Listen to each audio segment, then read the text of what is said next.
So I thanked you already, and I have to say that I had a very active seaside holiday, and as a result of this, I don't hear on one ear, which has a positive side. I hear what I want to hear. So if you want to hear an answer to your question, then please speak up and try to say it loud. And also I realized that I'm after Ivo in the program, so of course I cannot match Ivo's level of rigor. And that's why I thought I would make it much simpler and just throw some nice pictures into the slides. So let's see how that works. Many of us in this audience actually come from the field of spintronics, and we are used to working with spin, and there are different exciting things happening there. And many effects here have to do with spin-orbit interaction. And one of these effects is the effect of spin-orbit torque, which has been discussed intensively in this audience, especially today. That's the effect which is due to spin-orbit interaction, broken inversion symmetry, and where we can apply an electric current, and we can change the magnetization direction of our ferromagnet. So this works for ferromagnets. This also works for anti-ferromagnets. And generally, there are several sources of this, as we have seen in the nice talk of Matthias. One of them is, for example, due to spin Hall effect, where we inject the spins due to spin current into the magnet, and they interact, and the magnetization direction changes. And also interfacial spin-orbit interaction, which can induce, for example, due to Edelstein effect, the magnetization also does the job. So this is all very complicated. If you look at spin-orbit torque today, this is a really developed field, which has a lot of different parts, different effects, different materials, different application schemes. However, one of them is becoming more interesting, or that's why we're here. We believe that there is an interesting part which lies in the orbital physics. And the question is, why? So that's a very rich thing. So why do we need orbital physics for spin-orbit torque?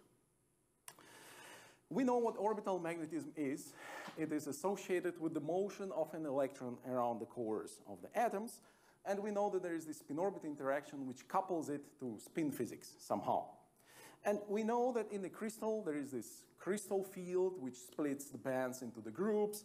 And spin-orbit coupling, which, for example, in a BCC iron, will split the degeneracy between the oppositely polarized orbital states and give us some orbital magnetization. We also know that the magnitude of the effect can be, or in bulk materials at least, it is quite small. And also for those experts in the audience, we also know that we have to fight a lot for calculating orbital magnetization. We have to integrate very large quantities which at the end cancel each other and give us these tiny values. So why bother? Maybe this orbital moment is just an elusive, useless variable that which has no interest. What I will try to convey, and this also is a summary of the things that have been also said already in this workshop, is that orbital moment has some exotic properties. It has some really special properties which differ it from spin. And the first of them is that it does not need spin-orbit interaction. Now this is very nice, because as Matthias already said, this would lead us to sustainable electronics, which does not rely on heavy spin-orbit interaction and heavy materials. Second of all, it is the long-range nature of orbital currents or orbital accumulation in solids, which gives rise to novel design ideas, for example. Orbital torques, this I will also say a couple of words about it. They also have a way of giving us more efficiency when doing spin-orbit torques. And finally, orbital moment is at the cross-section between spin, lattice, phonons, but also magnonic excitations. It's really a unique variable, and if I have time, if the book allows me, I'll try to comment on this as well. Okay, the first one, that was already here. Let's take a look at the surface, and if we have a Bloch electron with a certain angular momentum propagating at the surface, it will develop a polarization of a state, and this will couple to the electric field at the surface, and this will lead to the orbital splitting, already without spin-orbit interaction, as you can see here on the case of bismuth silver. This is what we call the orbital Rashba effect, and it has a long history. We like it very much. We believe it is very important, and that's the origin of the spin Rashba effect. What it gives you are the chiral textures of orbital moment in the reciprocal space. And while on average everything vanishes, there is no net orbital moment here, locally your Bloch electrons have it, and therefore it is easy to understand that when you apply a current and you change the population of your states, you will be able to squeeze out some net orbital magnetization. And this is what we called the orbital Edelstein effect or orbital Rashba Edelstein effect, or in other words, current-induced orbital magnetization. One system that is very popular these days, and we have also seen it mentioned in several talks, is the copper oxide, which we have modeled recently just by depositing an oxygen layer on a copper slab. And what happens here is really something magical. It's a strong PD hybridization, which drives a really prominent orbital Rashba effect in this system.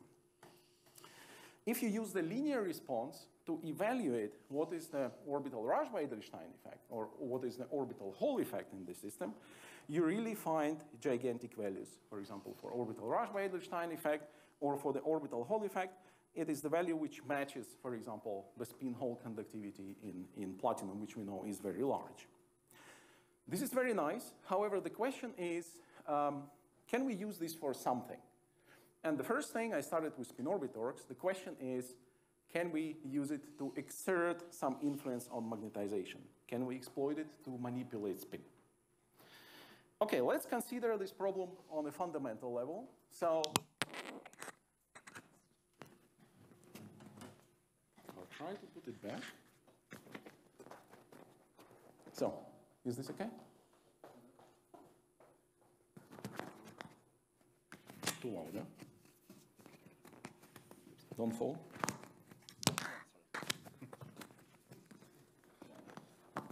Okay. Yep, thanks. So we have to think what we actually want to manipulate. So we have this magnetization in a sample. That's the thing which stays fixed when we switch off an electric field. In the DFT language, it is described by what we call an exchange field. That's the exchange correlation potential which an electron which comes accidentally into this atom will feel. It's a strong field. So we want somehow to change its direction. The only thing which can do the job in the Hamiltonian is the spin of your electronic states. So somehow you have to manipulate the spin of your electrons so that you would exert a torque on this exchange field. Now, if you look at the orbital moment, of course, my spin-orbit interaction, it is related to the spin.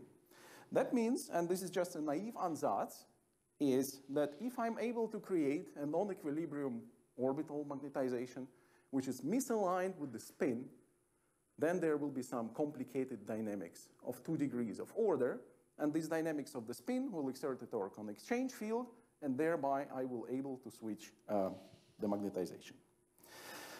In the realm of spin, this works. We generate a spin current, we send it into the ferromagnet, then the interaction happens, the torque occurs, and in principle, it should also work for the orbital torque. So we generate a flow of orbital angular momentum, we inject it into the substrate, there it couples to the spin density, changes it, which in turn then manipulates the exchange field, and that's how you realize your orbital switching.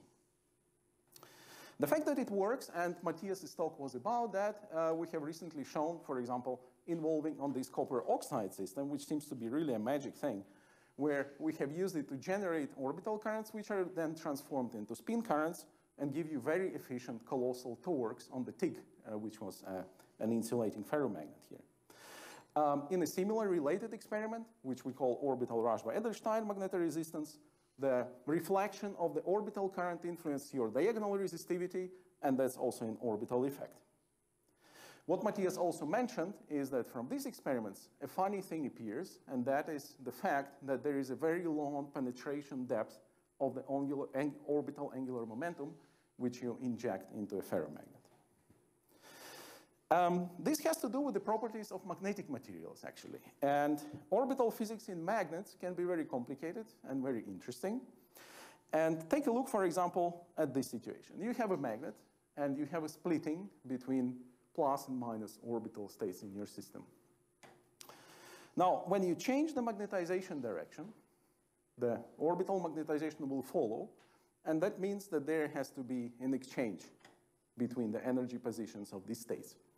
This goes via the formation of Weil points or degeneracy points, which in our works we also call mixed Weil points because they underline the mixed Berry phase nature of this phenomenon. They occur quite regularly in different models where you have topological phase transition, for example, from a Chern insulator into a trivial insulator. And here, if you look at behavior of orbital magnetization in the vicinity of this transition with these mixed Weil points, you see that not much is happening. However, the Berry phase effect strikes here in a very strong orbital Rashba-Edelstein effect. In this sense, the orbital Rashba-Edelstein effect, or current-induced orbital magnetization, is a marker of topological phase transition arising as a direction of your magnetization. That's one. Two, in the same series of works, we have noticed that in these mixed Weil systems, there is also a very strong spin-orbit torque. And the spin-orbit torque works both in Chern insulator phase, but also in the trivial phase, as long as you're close to these Weil points in your system. So maybe the two effects are related, and indeed they are, and this is something we realized quite recently. And we did this by looking at these old equations that were derived already by Paul Haney and Mark Stiles, which are the continuity equations, where we write these equations for the density of orbital and spin in your system. They're very simple. They basically have two terms for each one of them. The first one is the influx, it's a source term, the influx of angular momentum, and the other one is the torque. So you can generate spin density and you can lose it on the torque, yeah? Now, we are interested in the spin, and the spin torque has two contributions, if you refer to DFT Hamiltonian. One of them is the exchange torque, which is related to this relevant torque that we calculate and that we measure experimentally, because it is reflected in the exchange correlation potential. The other one is the one that we're talking about. That's what we call a spin-orbital torque, or orbital torque, which is related to anti-commutator of spin with spin-orbit interaction. That's the torque which appears both here, and which couples two channels together. And that's how you can use spin current to generate orbital currents and so on, and vice versa. What is also insightful, if that you assume a chain of approximations, you can show that the spin-orbital torque can be written in this shape of the vector product between the orbital momentum and the spin. And that's this orbital torque that I have been talking about. Now, look at this. If you have a steady state, that means ds by dt is 0.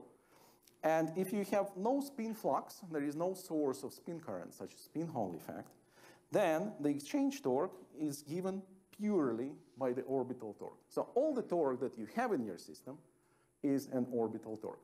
That's your relation between the torque and orbital magnetism in two-dimensional systems.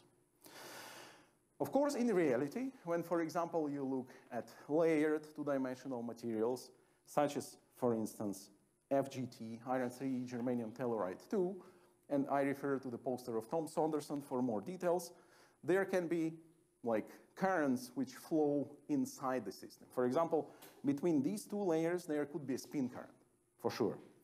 On average, the system has an inversion symmetry, and there is no torque. However, on each layer, there is what we call a hidden layer-resolved torque, which acts on the magnetization of each layer. And if you take a look at this carefully, you will find something funny. So, for example, if you have magnetization out of the plane in this system, and you look at your orbital magnetism, you see it is gigantic, yeah? But if you look very carefully in the Brillouin zone, you will see that many contributions cancel. And as a result, it is actually the spin flux between the two layers which gives you the torque. On the other hand, when you put your magnetization in the plane, the orbital distribution is different, but now there is a large net effect, and it is the orbital torque which determines the response of your magnetization to the current. So by the chemistry and by magnetization direction, you can actually switch the origins in the same system of your torque from spin-like to the orbital-like. These are band degeneracies, yeah, in the vicinity of which you see this orbital response. And you may say, okay, this is all this monopole physics, very nice, but we have heard it before. However, in case of orbital angular momentum, there is a twist, yeah, as compared to the spin, let's say. Let's consider an example of T2G orbitals on a cubic lattice along kx. And let's say we have a crystal field splitting, and there is a slight splitting between these states of T2G due to spin-orbit interaction. Now, if I put now a state with Lx of +1 into this pair of states, and then I follow the dynamics of what happens, I realize that this value is lost very, very slowly. So a situation like this, a band degeneracy of this kind, will be kind of an orbital trap. So the orbital angular momentum is trapped in this kind of degeneracy. That means that in the vicinity of these points, it is not only the large response that I can have, but also very prominent long-range dynamics.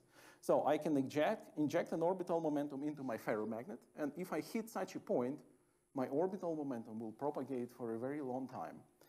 And this is in contrast to spin, which if you inject into a ferromagnet, will start precessing very quickly around the exchange field and will be damped and will disappear almost immediately. This is also which calculations support, and this you see on a system of chromium and cobalt iron here, that you see this current-induced orbital magnetization decays very slowly inside the film, while the spin density actually oscillates, and then very quickly you just don't see it. And if you look at the electronic structure, you see that these band degeneracies, which are responsible for this very large and long-range response. The question is to ask, of course, whether there is a long-range impact on the torques in the ferromagnet because of this. And in fact, there is. So if you sum up the torque on this cobalt iron, you integrate it up to a certain thickness of your ferromagnet, you see that even with large thickness, it changes. It changes linearly, basically. This is not in the philosophy of normal spin torque, which kind of saturates. And you see here that it's a contribution between the spin flux torque, which acts in the few layers of the ferromagnet, and the orbital torque, which actually increases over large distances. And this is quite amazing that it seems to work, as has been observed, for example, in recent experiments by Kazuya Anto's group. Here you vary the thickness of a nickel sample deposited on titanium, and what you see is an increase with the nickel thickness. And the decay there comes again from the fact that you have an anomalous self-torque of nickel, which counteracts this effect. You can do these experiments on these systems, and you will realize that the decay length of orbital angular momentum can be dozens of nanometers. These are really remarkable values. The effective orbital Hall angles which you can find are also very large. And it seems that in many situations it is the skew scattering, orbital skew scattering, which is responsible for the effect. And if you do all the scaling things, you will realize that it also behaves quite differently from the spin skew scattering, which we know is linear in the conductivity. Anyway, so let me now comment. I don't know how many minutes I have, Donguk. Perfect. So magnets, we're talking about magnets, and there is one more aspect I would like to mention, which is related to the physics of orbital magnetism in magnets. That is the orbital magnetism in non-collinear systems, what we call a topological orbital magnetism. So you intuitively associate orbital motion of an electron with dynamics around a single core. However, it appears, and that's a true effect, that if you have non-collinear spins on a lattice, then electron can also create currents which run around these atoms. And this gives rise to an additional contribution to the orbital magnetization. This is the effect which can be phenomenologically described like this. You have chirality, you have crystal structure, and you have this coefficient which describes the response of orbital moment to chirality. Yeah? It's a topological orbital susceptibility. This seems to be a very efficient mechanism of coupling to orbital motion, because these effective fields that you feel due to noncollinearity can be really gigantic. This can be thousands of Teslas, effectively. And in real materials, as our many ab initio calculations show, this can be really prominent. This effect can even mediate novel types of exchange interactions, but I'm not going to talk about it today. The next thing to realize is that if you have magnons in your system, then depending on your lattice, these magnons can carry chirality. They can carry scalar chirality. To convince yourself in this, just take some model for a spin system and try to find the magnonic spectrum. For example, this model that I'm showing has DMI, has magnetic field, but it is important that it is, for example, either on a honeycomb or on a Kagome lattice. Yeah? And access the chirality of magnonic bands. So you take the chirality, you put it into the language of magnons, and you can calculate it. And then you will see that there is a finite chirality of your magnons, and it is actually quite large, has very interesting properties, changes sign with the topological gap, and so on and so forth. And this is already in ferromagnetic state. Or, for example, the case of manganese-3 germanium, in a non-collinear coplanar state, you can have these chiral magnonic excitations. That means that if I increase the temperature in my collinear system, I can occupy these magnons with chirality, and I can generate a net chirality in my system. Yeah? This can depend on parameters. You can tune the sense of this chirality by changing the D or changing the B, and so on and so forth. But what's the message here is that at finite temperature, even in a collinear system, you can have some chiral effects. For example, this topological orbital magnetism. Let's consider an example of this, which is more realistic, and let's take a look at copper 13 BDC, which is kind of a guinea pig in the field of topological magnonics. And again, if you calculate magnonic spectrum, you see it's a Kagome system. It has some chirality in the magnonic bands. So what we do next is we assess the value of this electronic response to chirality. And like this, we can calculate the topological orbital moment that each magnon carries. Yeah? And then we can sum it up over the magnonic bands when we increase the temperature. And we can do this as a function of the field. For example, this is for the out-of-plane field, and this is for the in-plane field. And the prediction of this analysis is that magnons mediate out-of-plane orbital magnetism, but not for the in-plane direction of the field.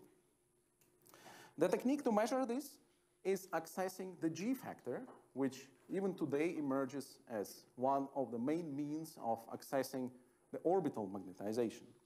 According to this prediction, we should have some increase of G for the out-of-plane field. And if you look in the literature at how the G factor behaves, you will never find a behavior like this. Yeah?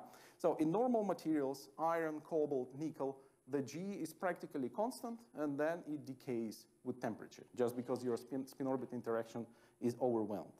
However, this is exactly what we find in this experimental work.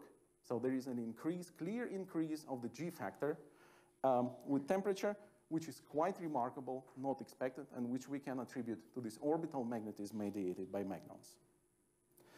Finally, if you have magnons, you can create currents of magnons. And if you apply a gradient of temperature, you can generate currents of magnons, which will scatter. And there is a whole bunch of these magnonic Hall effects and so on and so forth. But you can also scatter. But this transverse motion of magnons will also carry chirality, which you can inject, for example, in other ferromagnets. Together with this chirality, you can also drag the electronic currents of orbital angular momentum. And to access this, you can use semi-classical theory, which is again a summation over magnonic states in your system. And you can access this quantity to find that it is indeed a sizable effect which competes with the spin counterpart in this system, and which is in addition quite sensitive to topological transitions in your magnonic system. Like this, and I'm not going to talk about it, although I could, we can also realize what we call magnonic orbital torques, where we use magnons and orbital magnetism of magnons to exert a torque on the magnetization. So I think this is where I stop for today, and I try to outline these main benefits that the orbital magnetism carries, some of which we support by macroscopic electronic structure calculations. But I wait for questions and a lot of criticism. And I think largest part of this talk should have been given by Dongwook, which did most of the work in most of the slides. But it's also Frank Freimuth, Fabian Lux, Lichuan Zhan, and Tom Saunderson, to the poster of who you can also come and learn about FGT a little bit more. as well as a bunch of our experimental collaborators. That's Matthias Chloe's lab, Jinga Yang, Byung-Hyuk Park, Kazuya Ando's lab, as well as, for example, Chile, that Matthias also thanked today, Sugil Lee, Gerhard Jakob, Paul Haney, Chengwan, Jan Philipp, Matthias himself, of course, Hyun-Woo Lee, Stefan Blugel, and Olena Gomonai. And there is a lot of funding involved, but thank you all for listening to this presentation.